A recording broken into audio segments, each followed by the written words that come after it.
భగవద్గీత అధ్యాయం 3 శ్లోకం 17 శ్లోకం యస్త్వాత్మరతిరేవ స్యాద్ ఆత్మతృప్తశ్చ మానవః ఆత్మన్యేవ చ సంతుష్టః తస్య కార్యం న విద్యతే.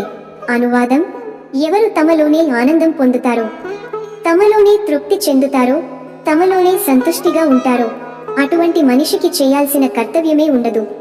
వివరణ: కృష్ణుడు ఇక్కడ ఆత్మరతి అనే గొప్ప స్థితి గురించి చెబుతున్నాడు.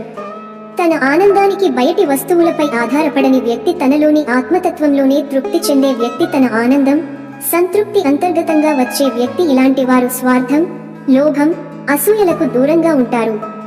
అటువంటి మనస్కుని జీవితం స్వయంపూర్తిగా ఉంటుంది.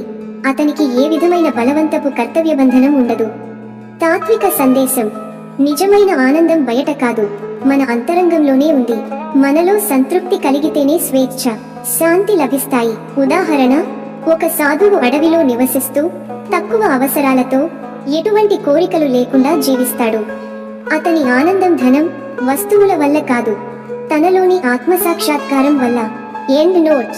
భగవద్గీత చెబుతున్నది, నిజమైన సంపద సంతృప్తి. ఆనందం కోసం బయట వెతకడం ఆపి మనలోనే చూడటం ప్రారంభిస్తే జీవితం పూర్ణమవుతుంది. ఓం శాంతి శాంతి శాంతి.